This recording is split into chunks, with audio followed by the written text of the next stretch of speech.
Well, good afternoon and welcome to the virtual meet and greet with Simpson College's new Director of Athletics, Marty Bell. As we hear from Marty about his professional background, why he's excited to be here at Simpson, and also his vision for how to develop championship caliber teams here at Simpson College. We're very excited to have Marty as part of the Simpson family, and I think after you hear from him today, you'll know why we are so excited. Throughout the event, feel free to pose questions through the Q&A function. And during the last 10 to 15 minutes, I'll ask those questions of Marty. We also have some questions that have been pre-submitted as well that we will ask him to answer. It is now my honor and pleasure to introduce Simpson Director of Athletics, Marty Bell.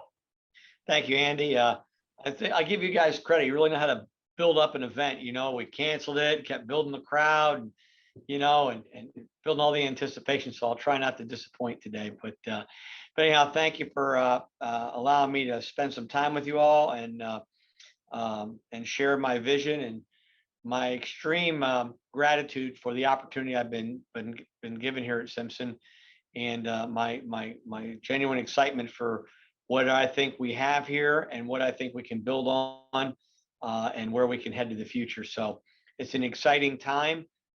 Believe it or not, getting through COVID and all the different things we've had, there's still great optimism and great potential here.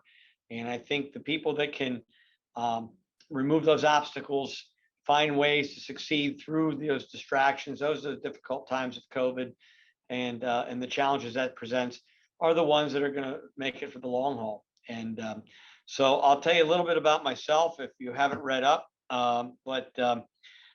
Been in intercollegiate athletics my entire career, from the time I really went to college at 18 to today. So I was at the University of South Carolina, went through the process of getting into college coaching as a men's basketball coach. Through that process, I did not play in college. I was Bill Foster's head manager. And in those days, the head manager was a very basketball savvy person that played, had a good high school career. He wanted that understood statistics and could step out into drill work and work with players. So that's why I went. From there, I became a graduate assistant coach with Coach Foster, and on his staff was Kurt Kanaski, who some may know this name out here in the Des Moines area. Kurt was who I worked with all the way through 2 jobs in Pennsylvania, all the way through Drake University. So we ended up in '96 out here at Drake. I was the associate head coach for 7 years at Drake, then got an opportunity to be the head coach for the first time in my career at Quincy University, where I had a great 18-year run at Quincy. First 14 coaching, last 14 as AD, middle 10 was a time where I did both jobs. I was the AD and men's basketball coach from 2007 through 2017. We had unprecedented growth in the athletic department and all that. We were able to take the men's basketball team to more NCAA tournaments than any other time in program history. So very grateful for that opportunity.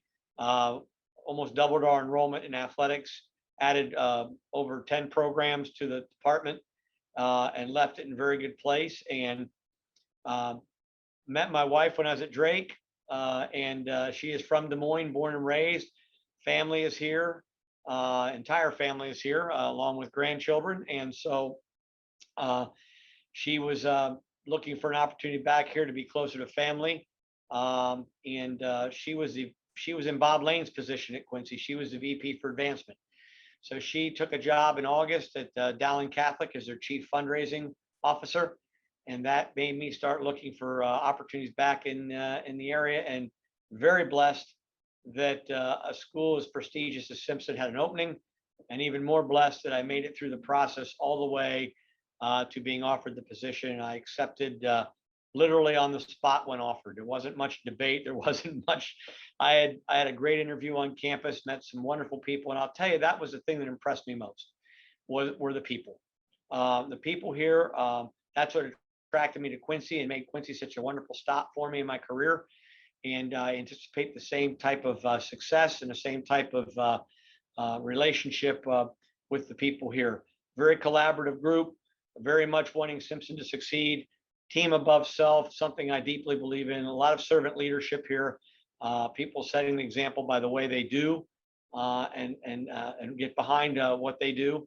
So I'm really on board with that. I was so impressed with a couple of groups in particular. The very first day, very first group that I met with on my interview was the coaching staff, and I couldn't be blessed with a more energetic, enthusiastic group of coaches, and the ages are far and wide. So I have a very diverse um, group of people from a standpoint of age and experience, and very excited to lean on those with experience. Very excited to mentor those with that need that are maybe not as far along in their careers, and little everything. So that group really impressed me, that they were really thirsty for leadership, thirsty for somebody with a vision. And a lot of what I accomplished at Quincy, I really feel is the same drill Simpson needs to go through here coming up in the next 5 to 7 years. And the other piece that really excited me was when I got a chance to spend time with President Kelleher. I sat down with President, and it was an hour long, and I'm not sure how many questions were asked. The conversation was just that good. Her vision for what she sees for Simpson, my vision as far as athletics role, and that bigger vision are very much aligned, and I'm very supportive and looking forward to working that plan with her as she moves this institution, this great institution forward. I think you have a great leader there, and I am thrilled to be a part of her team, and where she wants to go. So that being said, that's how I landed here, and that's what brought me here to you today. And I'll share with you just my first 3.5 months on the job, almost 4, what I've seen, what I've been able to evaluate, and what I see for our future. I really believe that the best way to market a college is through the athletic program. A lot of times, that's the window in which your institution is perceived, and and when athletics is really turning out championships and really giving you a lot of positive publicity, there's a message that goes across your campus that if they're committed in doing it in athletics, they're committed in doing that everywhere on campus, academically, socially, all the different facets that a student would make Simpson attractive. All that would make it attractive for an alumni to want to continue to support, maybe even to greater levels, their alma mater. So I think athletics can be a really great window through which the school can be perceived, and that brand can really move the needle positively for Simpson College. You have great resources here. You have good foundation, but we need to move. We need to move forward with some things that I think will help. And I've been addressing folks honestly with the idea that the perception of a winning culture here has been lacking probably in the last 7 to 10 years. And I think the longer that goes, the tougher it is to climb that hill. So we've got to shift the paradigm pretty quickly here.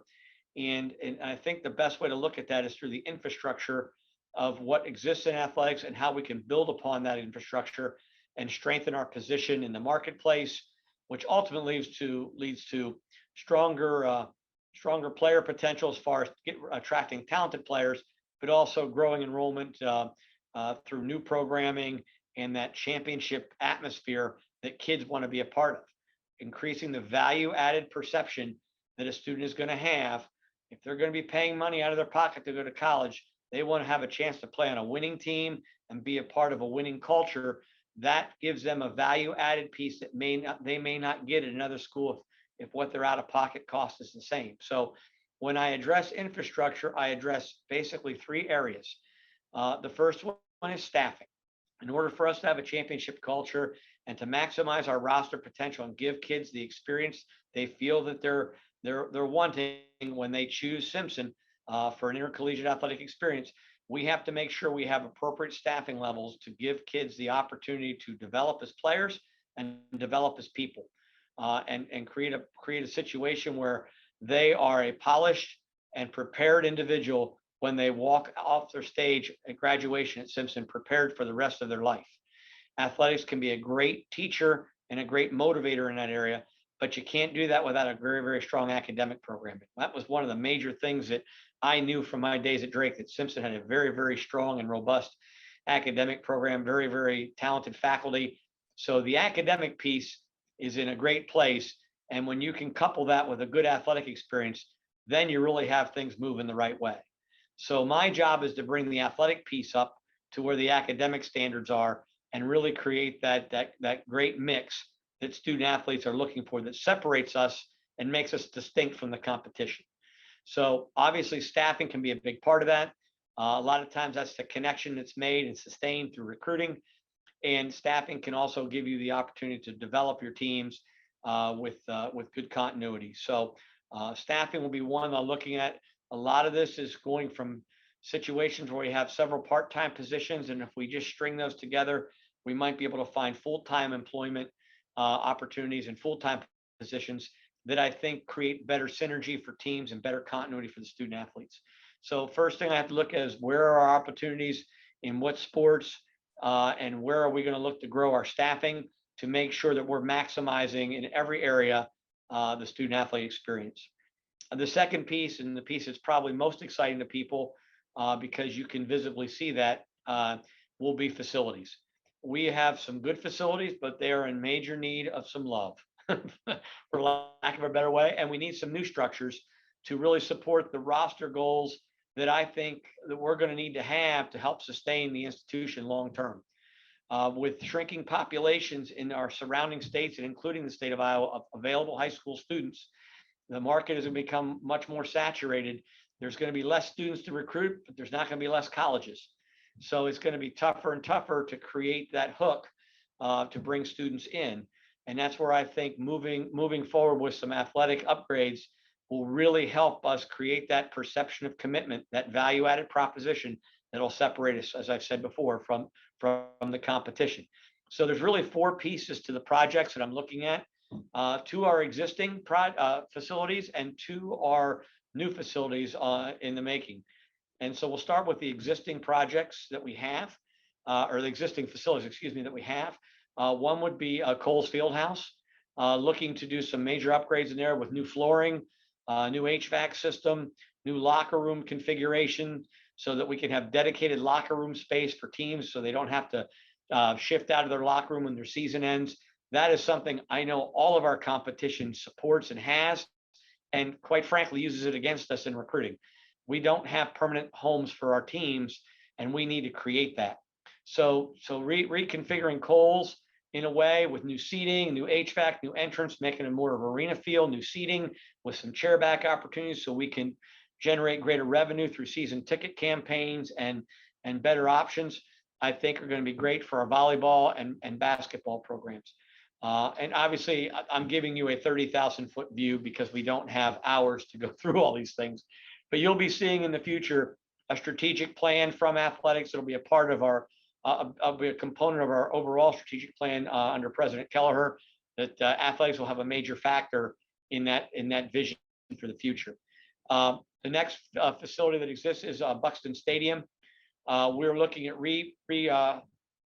resurfacing our track to fix some issues with bubbling and some other structural issues with our track, as well as resurfacing the football turf, soccer turf.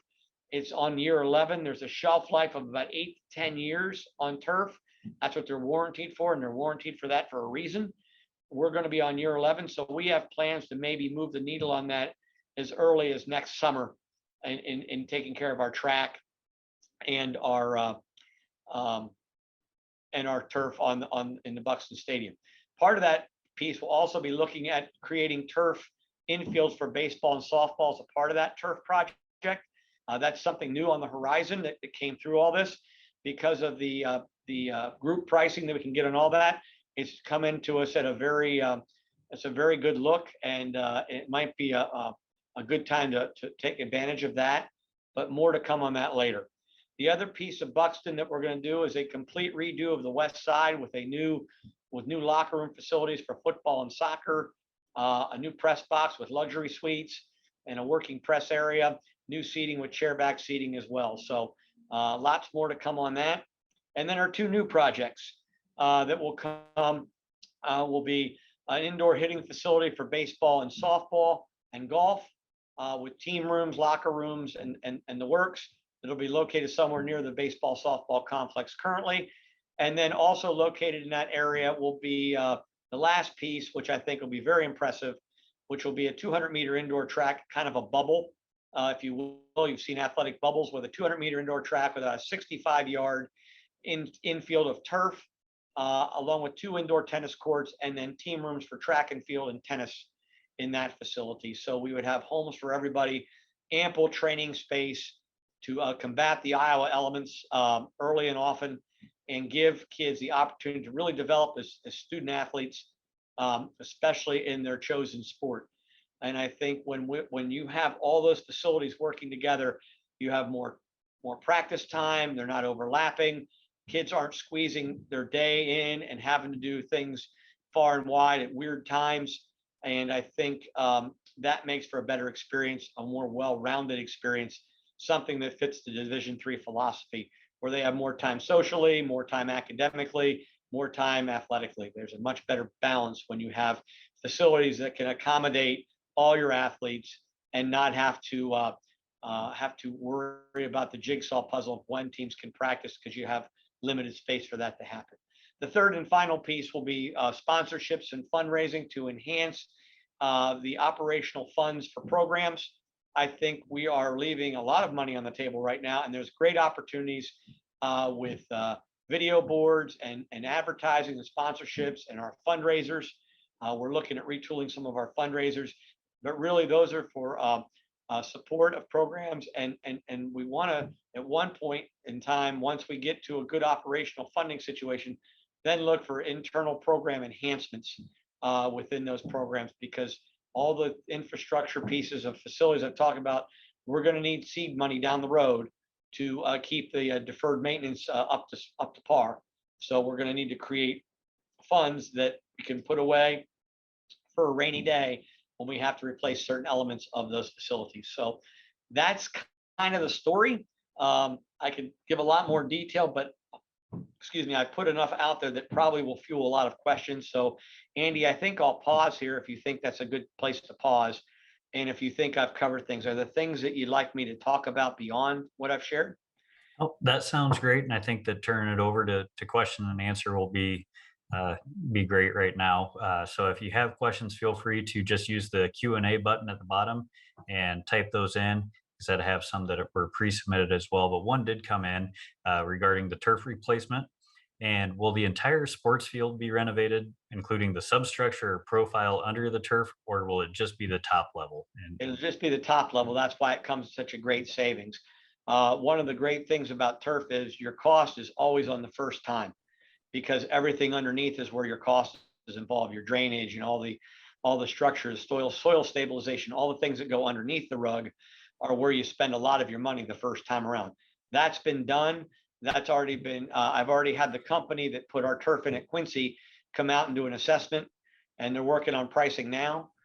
But it's about a third, about 30 to 40% of your original cost to replace the rug. And there's a lot of technology upgrades, so we'll probably be getting a better grade of turf, something that may last a little longer. And believe it or not, what damages turf isn't the amount of athletes on it, it's the UV rays of the sun. That's what degrades your sports turf quicker than anything. And it's already starting to show some spaces where the seams are separating.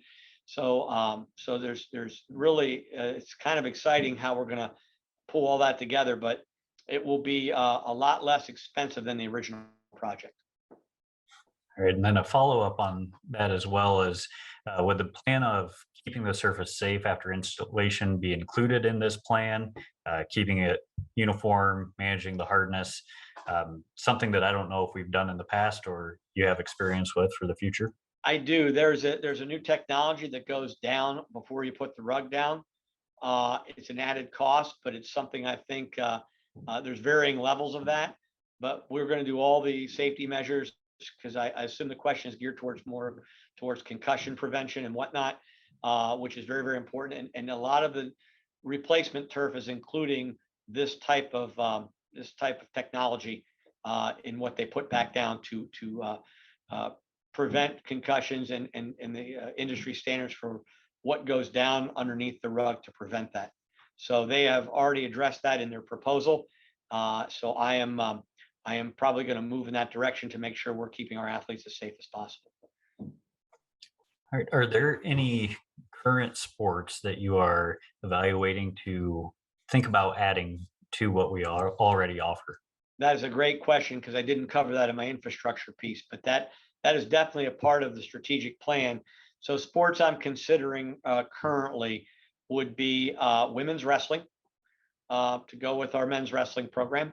I'm also looking at lacrosse. I think lacrosse has a great potential. It's growing this direction from the East Coast. And right now, there's a lot of Midwestern cities, Kansas City, Minneapolis, Chicago, St. Louis, markets that we're in that are, there's more players out there than college programs in the Midwest. So I think there's a real opportunity for lacrosse. There are 4 women's programs currently in the ARC that sponsor it. So I think it's growing there. Men's volleyball is another big one, I think, that has opportunity. And then there's a couple others in sand volleyball that I'm looking at, maybe gymnastics, men's and women's gymnastics and tumbling. I've had somebody approach me for that. But those are some of the ones I'm looking at. I would really like to look at bowling, but until Indianola gets an alley, it's not really a great play because commuting to Des Moines for an alley would be counterintuitive to launching that program. But we launched it in Quincy successfully, and it's a great way to get a kid who's and again, these programs would be obviously ones that we feel will bolster enrollment that match our academic profile when you look at the type of student athletes that are drawn to those sports naturally. But what it creates is an opportunity where a student might not consider Simpson any other way, but all of a sudden you have that program and now you're in the mix with that student. And I think that's really what it does. And it also allows you to put Simpson's name in markets where you couldn't kind of get inroads at before. And then your admissions team can follow up because all of a sudden you've got Simpson's name in a school because of the sport. And now all of a sudden there's kids who aren't in athletics that become interested in the school because they're hearing the name from their friends and through word of mouth. So there is a very, very strong word of mouth piece to this that really can enhance your overall recruitment efforts for the college. Right. A question that has come in is, how do you plan to evaluate both coaches and programs? Well, I think there's several steps to that. I think you always have to look at academic success of programs. And right now, I'm proud to say that our student athletes GPAs are higher than that of the student body. So academic success usually leads to on-court or on-field success. So that's the first piece I look at. Are we retaining students? Do we have a stable program? Are we providing the opportunities for young people to develop from year 1 through year 4? So retention and academic success is a huge measure of that. Are we maximizing our recruiting efforts and creating great opportunities with great development opportunities as well? We don't want to overload a roster. We don't want to undersell a roster. We want to know what the right mix is. So we're looking at that. And I think when you do all of those pieces and you mentor coaches on a daily basis, and I'm going to be doing workshops and different things with our coaches, success is an end product of that. You don't focus on winning and losing. Winning and losing is the end product of a process. And what I've got to do is create a championship process for all of our coaches to be able to function in a championship atmosphere. If you do that, winning takes care of itself if they stay loyal to that process. So my job is to help each program define a process that creates winning, process that creates a competitive edge, and something that student athletes aspire to want to be a part of. Obviously, success on the field matters, but I think if you put that ahead of the other pieces, you end up spinning your wheels. Success comes as a result of those other pieces and how well are we executing those other pieces. When you get to a game, and I can talk to you from a coach's perspective, we don't focus on winning the game. We focus on how well do we execute over 40 minutes to put us in a position to win. So we got to focus on how well are we executing on a daily basis to put us in a position to win. And I think that's the process that has been successful in my career, both as a coach and as an AD. It's a process that our staff has been thirsting for. Leadership and direction and a vision and something they can be a part of, just like a player wants to be a part of that process from a coach. I've got to create buy-in with the staff and an atmosphere for them to be successful and really give them the opportunity to do what they were brought here to do. Thank you. One question that's come in is how much support do coaches receive for recruiting, for example, travel? So I'm guessing what that's getting to is in your evaluation of the budgets and programs thus far, are they properly financed to go out and get those recruits that we need? The answer to that, short answer to that is I'm still getting my arms around the budgetary process here. It's been hard to do that, but more than likely, we need to look at that, Andy, and probably make some improvements there.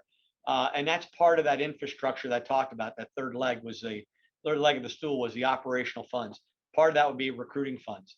I think when a donor or a booster or a sponsor gives money to a program, it's not to run the program, it's to enhance the program. That's the perception. And I think right now we're doing a little of both.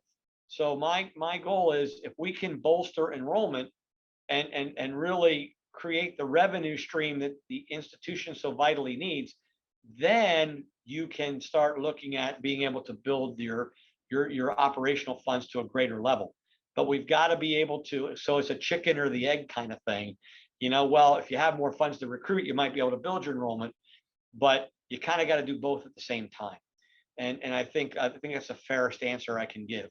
Yes, that needs to be reevaluated, and we need to absolutely focus some of our resources there without question, if we're going to grow rosters to a healthy, sustainable level.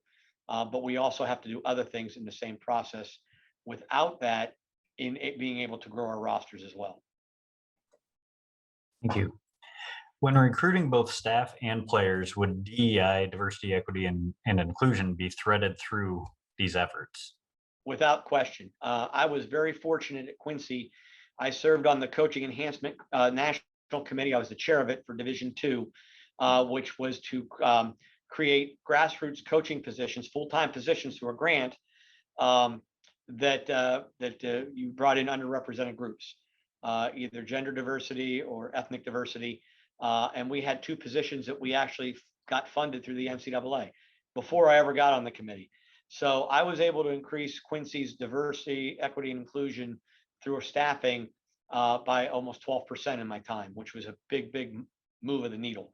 But there's lots of programs out there that create that. There's always going to be a commitment to that because it starts with the staff. If you want to increase the diversity, equity, inclusion of your campus population, it has to start with the role models. And we have to absolutely look at our situation and actually get more balanced on a lot of fronts. So that is one of the, in the strategic plan that I'm putting together, that is its own platform, standalone, is diversity, equity, inclusion, and respect. That is its own strategic platform within the plan. So it's going to be interwoven through every aspect of what we do. You had mentioned briefly that service and being part of the community is an important part of this championship process. Can you dive a little deeper into what that looks like? If we're going to ask our community to support us, we have to be willing to support them first. So we have to reach out into our community and serve them. And I think we have a plan to do that, where every program is going to be married up with, excuse me, a different cause, a different group, a different association out there within our Indianola community. At Quincy, for instance, men's basketball did the March for Alzheimer's every year. That's who they were paired up with. Some of them did Creating Memories, which was through cancer research through Blessing Hospital. Some did the Little Hawks program at Quincy, which was going out and reading to the school kids in the elementary schools. So there's just to name a few. So those are ones I plan to bring here and implement. And so every program will have a community engagement aspect to what they do. I think then when you go out and serve your community, then when you do have a need to go out and ask them for support, it's a much easier conversation because you've built up trust and rapport with all your folks. And most importantly, they get to know the brand by meeting your student athletes and coaches. They get to know the brand of what they're investing their dollars in. And everybody knows that, people want to get on board with something they can believe in and that they know and they can trust. So part of building that brand up is getting our student athletes out in front of folks to know what great kids we have and what great coaches we have. And to do that, I've got to get them out in the community, actively engaged. So anybody out there that has a cause or has a reason to engage us, I am looking very hard to connect our student athletes and coaches in our athletic programs to our community in any way possible. Because it's going to take a village to do that whole plan I mentioned, Andy. It's going to take a village to do that. It's going to take this entire community and a lot of support. When you're talking about turfing fields and building structures, it's going to take our alumni and our community, and it's that village that's going to help us really shift and put Simpson in a whole different light into the future, and hopefully leave the competition behind. And so that's going to be a major component. But I really believe that we were successful at Quincy because when I built that brand up and people knew what they were looking at, I always said, I want to make sure that I put something together and have student athletes and coaches represent the school and are worthy of your support. Something you'd be proud to be a part of. And I think that's something that I think everybody can get on board with, both sides. With approximately 25% of the Simpson student population belonging to one of the Greek organizations, and many of whom are student athletes, what is your outlook on increasing the relationship between SC Athletics and the Simpson College Greek community? Well, just as I mentioned, how we have to build external relationships with our community, we have to build internal relationships with our campus community. So I think, we've got to do more things where we're supporting their big events because we're expecting them to come out to our athletic events and support our teams. But what are we doing to support their events? So there are several things that we can do. I'll give you an example, and I hate to keep using Quincy references, but they were successful. And those are things I look to bring here. There was a day, and we'll just not necessarily Greek life, but this was academically driven. We had an academic symposium at Quincy University. And on that day, I took away all countable athletic related activities. No one was allowed to practice. Every team went to the symposium. Some of our student athletes were actually presenting at the symposium, but we wanted to support non-athlete students, just our general student body in something they wanted to do. With Greek life here, I wish we had a better and more robust Greek life, but there's a lot of ways to bridge the gap and get involved and sponsor things that they're doing and help them with their causes and what they want to do and partner with them. So our Greek leaders, they need to be informed that I have an open door and I am ready, willing, and able to listen to any ideas they have within reason. Within reason. But I think we have to be ready to build community relations externally, but maybe even more importantly, Andy, internally. Great, thank you for that. Had a question of when do you expect fundraising for some of these new initiatives to begin? What time is it? Now, because you know what? Every day we wait is a day the competition has to get ahead of us. So for me, that's why I've been so grateful for these opportunities, because I'm kind of setting the tone here, like, view of coming attractions. And this is kind of what we're doing right now. And so, we're going to be starting on that immediately. And I need to work with your office, obviously, making sure that we're on the same page. And again, I think we need to look at these projects as a part of President Kelleher's bigger plan for the college and making sure that we're doing things hand in hand. What I want to be very clear about is we're not going to do this as a one-off thing. This needs to be united. I'm a team guy and I believe in team, and we're a part of the bigger Simpson College team. We're one player in the bigger team and we have to function as a part of that. And it's very easy for athletics to kind of do a one-off thing. But I think that we don't want to do things that just help athletics. We want to do things that help the college through athletics. And I think that's a very important message for people to understand. But you know as well as I do, we want to get launched on this stuff, the sooner the better. Because the sooner people get excited, the sooner I have funding available, the sooner we can put shovels in the ground and rugs on the field and you name it. And beyond the financial assistance, what can alumni and friends of the college do to help? Spread the word, spread the word, and get people excited about where we're headed and what we're going to be. You know, history is a great thing because it can tell you where you've been. It doesn't have to dictate where you're going.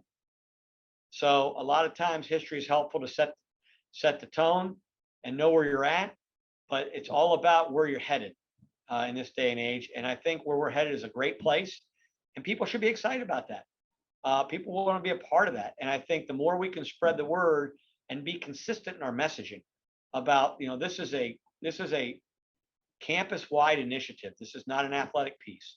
We're just one cog in the big machine, and we need to function as that. But I think if we do that, the big machine really functions well, because we obviously have a big piece with over 50% of your student body being athletes. We have a big faction, a big part of that. So we can really help the school by just doing what we're doing in athletics to a better and more consistent level. We have time for just a few more questions, and one that has come in uh, speaks a little bit to the DEI initiatives, and that is, what is your vision around teams making statements before, during, or after games that have heightened political tint? An example would be kneeling. I ask because of the recent MLB All-Star Game move from Atlanta to Denver and the blowback that has brought, etc. Well, I mean, I think we've done some things before games to unite our campus, unite our athletic program. And that's for me what we want to do. We want to. I know we're bringing in a new diversity, equity, and inclusion position for the campus. So I need to make sure that what we do moving forward, Andy, works hand in hand with that person's vision. And I ask that of every candidate, like, where does athletics fit in your overall vision? So I look forward to that process. But I think our job in athletics is to bring about awareness that evokes positive change. That's where I've been on this all along, and there does need to be change throughout our country in how things are done and how things are being handled and how things are being perceived and how things are being messaged. And I think again, a lot of times athletics is the window through which your school is perceived. So this is where we can really help DE&I initiatives and really help educate people and be agents of change, agents of positive change. That's where I've always been on this. I want to be an agent of positive change and do things that really impact our culture and our society in a way that's educational and sustainable. All right. And one question that will probably be a good one to wrap things up today, and that is, what role has the pandemic had on your ability to do your job and carry out your vision in your short time here at Simpson? Well, I'll make light in a way, and please, folks, take it in the right vein. It used to be you were excited about, did you win on Saturday? And now you're more excited about, did we all test negative on Monday? Because that's kind of that's what's shifted, is you've been so COVID focused that just getting them on the field or on the court is a victory, and keeping them safe. And I will say, I got to give my hats off to our folks here, our medical staff, our sports med team, our healthcare folks on campus, Heidi Levine and student development, the crisis management team. They have been a great resource to help me manage our athletic sports seasons. I've had a great sounding board with a lot of intel from a lot of different areas and a lot of different eyes on things. And that, combined with the ADs, have met twice a week in our conference just to make sure we're keeping kids safe. We're putting a safe environment. We're testing to a level that keeps people safe.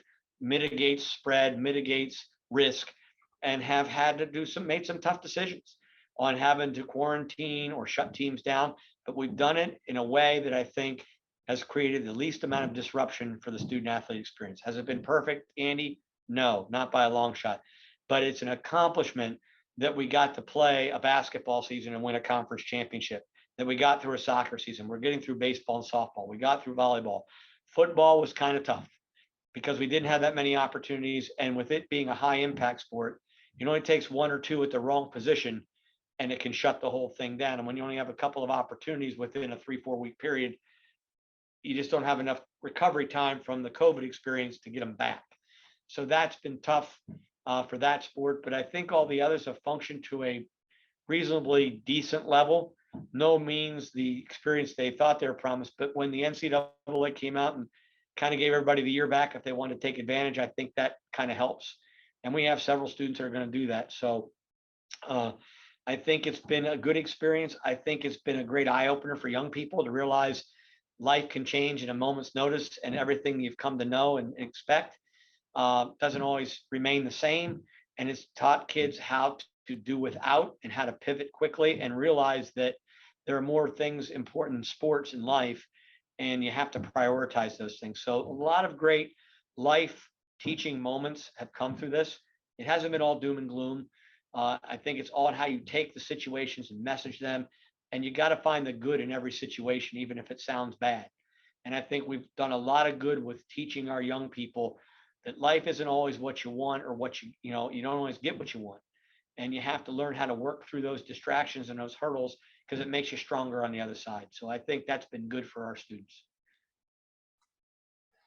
All right. With that, I would just like to say thank you, everyone, for being a part of this today. And a special thank you to you, Marty, for answering all the rapid fire questions and giving us some insight into where Simpson athletics is going.